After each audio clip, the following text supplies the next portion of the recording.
Rebecca, and I've been self-published. My traditionally published book was with a division of Simon and Schuster, and they came to me. They offered me a book contract.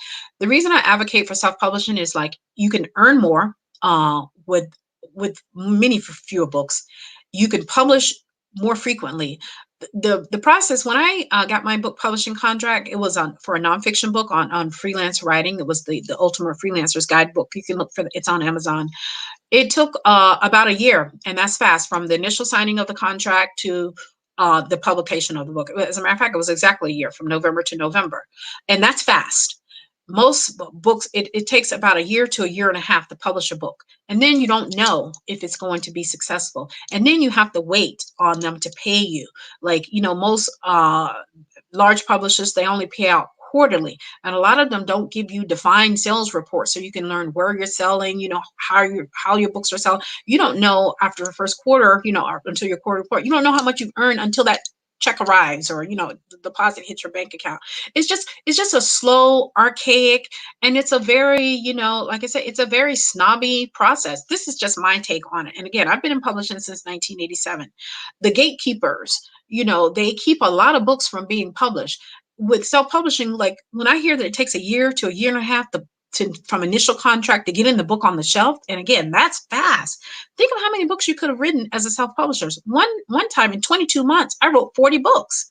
I would be, or if I was waiting on one book to come out and then not knowing what it's going to do, then I would be not earning, anything. And not only that, you have to do basically the same amount of work as an author as you do if you are self-published, because big publishers, unless you're like a Tom Clancy or a Stephen King or a J.K. Rowling, they're not going to be marketing your book. You're going to have to be the one, doing setting up blog interviews, paying for your advertising on Amazon if you want to, just doing, all the marketing work. You still have to, as a new author, you still have to do all of that work. Why not be getting all of your rewards? Oh my God, there are just so many reasons that I like self-publishing. I have to say, and I earn nowhere near $1 million, obviously, as a writer. One day I plan to, though. But the thing is, if I was going to be doing all of that work, I want to get all of the reward. And I don't want somebody telling me when I can publish, how much I can publish, what my covers have to look like. Again, I'm a type A personality. I like control. I don't like anybody controlling my income like that. And you earn so much less. Like most Harlequin authors, a lot of people don't know this. They earn only like 8 or 10 cents for each book they sell. How many thousands of copies of books do you have to sell to make, say, $4,000 a month, as opposed to I earn, if you price your book at $2.99 on Amazon, you earn $2.06, $2.09, something, basically $2 a book.